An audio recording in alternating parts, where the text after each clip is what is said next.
Forget gurus. Forget anyone claiming to be an online business expert without going through the challenges of entrepreneurship themselves. The Real Money, Real Business podcast is here to prove the best insights in online business comes from your fellow online business builders. We dig into stories of entrepreneurs selling their business on the Empire Flippers marketplace so that you can learn how they made their business profitable, how they overcame obstacles, and what lessons they learned in their online journey. If you want to take your business and your knowledge to the next level, you've come to the right podcast. Let's get started. Hey everyone, welcome to the Real Money, Real Business podcast. I'm Michelle, and today we have Brent on the show, who's just listed his business on the Empire Flippers marketplace. Hey Brent, welcome to the show. How are you today? I'm doing good. Michelle, how are you doing? I'm doing great. Thanks for asking. And I really want to thank you for making the time to come on today. I'm looking forward to learning more about your business. But before we dive in, let's go over a brief summary of it. It's an Amazon FBA business in the home and outdoors niche, created in August of 2016. The average revenue for the business is $40,208 per month, and it makes an average of $8,466 per month in net profit. Included in this sale is an Amazon Seller Central account with 22 SKUs, including 2 recently launched SKUs, Shopify accounts, 3 domains with all site content and files, supplier relationships, trademarks, and social media accounts for Facebook, Instagram, and Pinterest. For everyone listening, you can visit empireflippers.com/marketplace and search for listing 59254 to learn more about this business. Or you can unlock this listing to start your due diligence if you're interested in purchasing this asset. So Brent, I'd like to turn it over to you now. Could you fill us in on your background in starting and running online businesses? Yeah, so my background is in engineering. Went to school, studied civil engineering. I didn't get into Amazon straight after college, but I started in about 2016. I had a little bit of a marketing background when I went into my first couple of products, but I've kind of just learned everything along the way. I had some early successes, like one of which is my first product that I ever launched is still my best performing product to this day. I had some products that didn't work that, you just get emotionally attached to something and there's not the data behind it to really prove that it's a good fit on the marketplace. But throughout all of that, I've found that the simplest solution is often the best. But yeah, started from there and then built it to what it is now, a 6-figure established Amazon business. That's fascinating. So this is your first online business. Yeah, this is the first one. So I wanted to get into something that was location independent, something I could travel around and still be able to operate. And Amazon at the time was a good launching pad for a new brand. Well, what inspired you to start this particular business?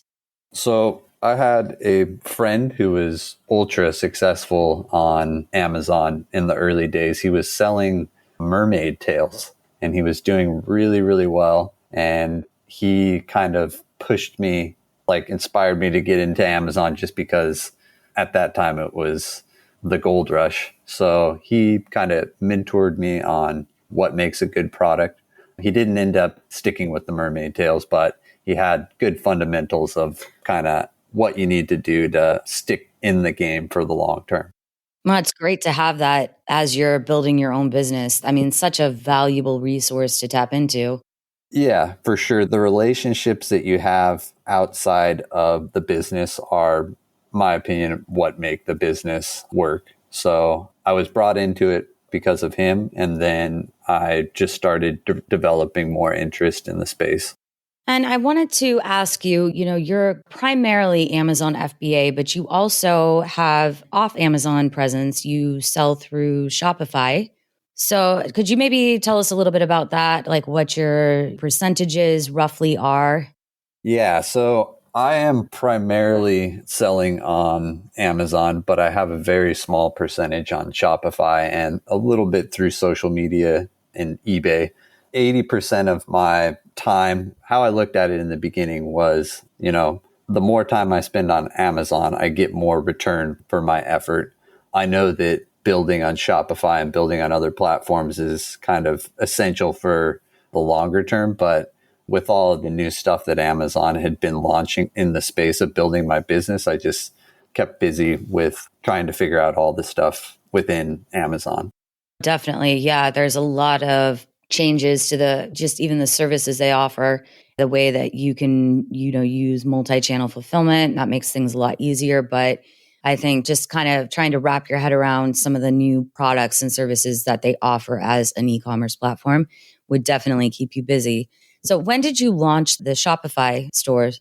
The Shopify stores were launched maybe about a year and a half, 2 years after I started the Amazon store. And they started kind of getting a little bit better ranking in Google, but they never really took off because I just kept on coming back to Amazon whenever I would spend time on my Shopify site. I just was constantly drawn back to either, fixing something in my pay-per-click on Amazon or building up a listing page or building up a brand store. Or I always wanted to expand off Amazon, but it was just the magnet of Amazon kept on bringing me back. That's understandable. You've had this business for quite a while now. You're doing really well with it. I'm just curious why you've decided to sell it now. I started this business from ground zero, basically bootstrapped it, and just getting it to this point, the amount of effort, the amount of capital, I've kind of hit an area where it's become a large portion of my overall net worth. And so I'd like to kind of reallocate my funds and expand, diversify into some other areas. Currently, I'm working with my brother, and he has a manufacturing business. So I'll probably invest some more money into the manufacturing side, so I have a good balance of both the e-commerce and the manufacturing. It's an active business. If I get an attractive offer, I'll definitely follow through, but I'm constantly expanding the business to this date. So I've added a couple new products. I have plans for expansion off Amazon. So yeah, that's kind of the long story for why I'm selling it. Well, Brent, I wanted to ask you, I know that you mentioned earlier that for you, it was really gratifying that, one of your earliest products is still one of your biggest sellers. But aside from that, what would you say was your biggest win since starting this business? Like maybe something that you would apply to future business? Yeah, so I'd say my biggest win, hands down, has been my relationship with my suppliers. A lot of people underestimate the vetting process of dealing with a supplier. I went through maybe 5 to 10 different suppliers before I found the right fit. And the 2 suppliers that I have now, I've met both of them in person. They're easy to communicate with. They can make, each factory is capable of making all of my product line. So if I ever have an issue with one supplier, I can switch over to the other one. They're located in different regions in China. So as far as successes, I think linking up with those 2 was definitely the biggest success that I've had. Well, I really like that answer. I think that it's such an important thing to highlight as well. You're absolutely right. Just the process of finding, like you said, the right fit. Thank you so much for bringing that up because that is just an excellent answer. I really like that. So if we're flipping it around, what would you say was your biggest setback or challenge? When COVID hit, I was holding a good amount of inventory and I was stressed that I was going to have supply chain issues and the business would cease to exist and that sort of stuff, as I think everybody else was. But it ended up being a blessing because my products were actually in higher demand during COVID. So it was kind of one of the product categories that got lifted up. So after that, my biggest problem was trying to keep all my products in stock. So I budgeted for demand and then COVID hit and the demand went up 2 times. And then I was trying to estimate, how do I keep all these products in stock after they've all sold through? So another big problem was just getting emotionally attached to a product without having data behind it. You think that maybe your product is a good idea, but you don't actually know until it gets on the market that it's going to sell. So you have to prove the demand through your audience. So yeah, those were a couple setbacks. Well, speaking of, having this demand, what are you doing on your end to sort of drive people to your products? Are you using PPC? Are you have listing description SEO that is helping drive traffic? Within my Amazon listings, I use just basic SEO tactics. And I think that I hedge more on the PPC side for driving traffic. I don't want to do anything that's going to affect my listing, any manipulation that's against policy. So pay-per-click, you pay the beast and generally they give you the benefit of the doubt. So I would say that my traffic strategy is heavier based on PPC. But that said, I think everybody knows that pay-per-click, it's one of the most difficult areas in an Amazon business, and it takes up a lot of time to do it right. And I have a good understanding of the PPC, but I think that it's one area that I could keep expanding in, especially with how many updates Amazon has and new features and stuff like that. So, yeah. Well, are you handling all of your PPC campaigns on your own? Yeah, I'm doing it on my own. So I probably should have sourced it out to somebody, but my products, I've kept it simple and the campaigns, they perform, but I could definitely do more on that end to improve it, either through outsourcing to another company or just doing it on my own. And what else are you doing in terms of marketing for this business? Well, I have the website. I have my small social media presence. I have a virtual assistant that I work with, and he is my graphics and video guy. So working with him on like proper visuals for all the listings. So the customer isn't confused when they get to the page. Like I think that customers now on Amazon, they would prefer a video or like a live stream, something along those lines to make it easier for them to decide whether they actually want to buy the product or whether it's compatible. So, And I know that you've already touched upon some of the areas where you think that there are major opportunities for growth, but could you maybe give us some more examples of things that you see as really good, avenues for a buyer to explore? yeah. So at the point with this business where I'm not quite at the critical mass where I can ship containers, all of the shipping that I've done so far has been less than a container sea freight. So I think that next year I'll be able to ship larger batches. And if I'm able to just optimize in that area, I think it would probably save me 50% on all of my shipping costs. So I think that logistics is the first area that would push the business further, and expanding to other platforms. Walmart specifically, a lot of my products are complementary products. So on Walmart, they sell a lot of products that are conducive with my product line. So I could see that boosting my revenue 20-30%.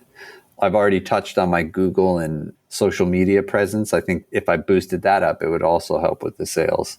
Maybe expanding to international markets, not going too far, maybe just Canada or Mexico.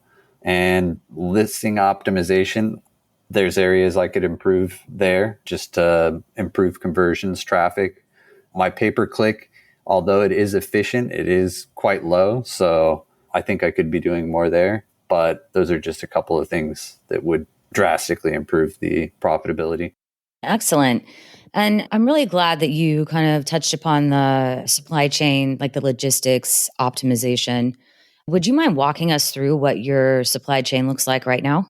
Yeah. So I have two factories in China. One is in the north in the Shaanxi province, and the other is in the south. So they operate out of different ports. So if you ever have port congestion in the north, I can always go overland to the south and vice versa. As I mentioned before, the suppliers are capable of making all the products. I wanted to have a backup supplier just in case I had issues with one. And most of my products are shipped via sea freight.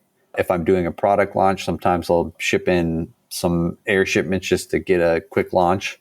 But they ship over from via sea, and then I have a third-party logistics center that checks quality, stores excess stock that isn't at Amazon.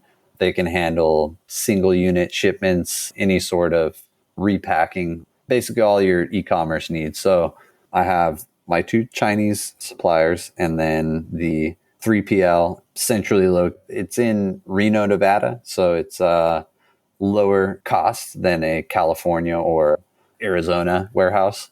It takes about 30 to 45 days for the suppliers to produce the product and maybe about a month for it to arrive in America, depending on port congestion. But yeah, that's kind of the supply chain in a nutshell. Oh, thanks for being so thorough with that. I know as you were speaking about what you went through to find your suppliers, how often are you in contact with them?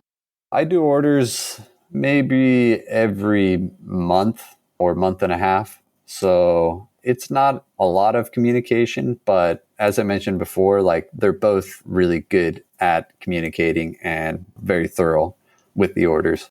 And I really like how you have that set up where, in theory, either could make all of the products, but you have it split up. I think that's a really smart thing to do. Are you facing any inventory limits or restock limits at Amazon? I was last year at the end of the year, but right now there is no limits, not at the moment. What does a typical week look like for you while you're running this business? So I generally work Monday through Friday. I check the account every day. I work with a VA, so it's wake up, get him onto tasks.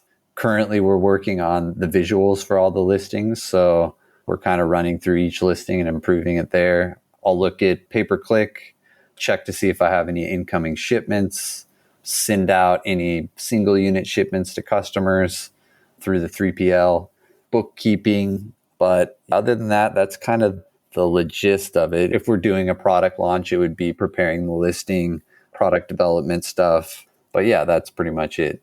And what do you think will be the biggest challenge for a buyer taking over this business? I think that the biggest challenge is going to be just keeping up with the market and keeping up with Amazon. So making sure that you're adhering to their policies. They add new features, seems like every week now. So you have to be actively in the business and learning about new stuff that comes in, as is with any internet business. You have one update and it changes, it could be game changing for your business. So that's one area that I see a new buyer coming in, underestimating it, maybe thinking that it's just kind of set and forget. But yeah. And are you willing to commit to a non-compete for a new owner? Yes, no problem. And how much support are you offering buyers? I want to see the business go to somebody who's going to put as much care as I have into it. And so I'm willing to support them as much as they need in the beginning to make sure that the business succeeds. It's not unlimited support, but I'll do everything I can to make sure that the transition is smooth. That's understandable. And are you open to negotiating something like an earnout? Yes, no problem. If you're putting yourself in the shoes of a buyer, why do you think this is a business worth buying? Given the point where I'm at in my business, there's a lot of opportunity for growth. The business hasn't quite hit the stage of maturity. And I think that I've positioned my products in areas where it's not too niche, but it's in popular categories that appeal to multiple different demographics. So there's always new products that you could launch within this area. Like I have a strategy for launching products. So yeah, I think the sky is the limit in terms of expansion. It's just how much does the buyer want to put into it. I'm happy to discuss like where I am currently taking the business and, possible new products that would fit within the line. So yeah, that's it. And is there anything else that you'd like to share about the business that we might not have covered? I think reiterating that you don't have to go too complex with your product to be successful on Amazon. It's rather the systems behind it and the people and the relationships that you have around your business that make it successful. So I've tried really hard to establish good relationships with all the people that I have within my network. And selling this business, I also want it to go to somebody who is going to put the same care that I put into it. So, well, I think that's an excellent note to leave off on. I really want to thank you, Brent, for coming on and giving us a little more insight into both you and your business. I've really enjoyed this, and I appreciate you taking the time out of your day to be here. Yeah, thanks a lot, Michelle. It was great talking, and thank you as well for taking the time. All right, everyone. Thanks for listening. To learn more and see if this listing has already been sold, head over to empireflippers.com/marketplace and search for listing 59254. If you're watching this on YouTube, click the link in the description to go straight to the listing. Once you've unlocked this listing, you'll be given everything you need to know about this business. So until next time, enjoy your digital journey.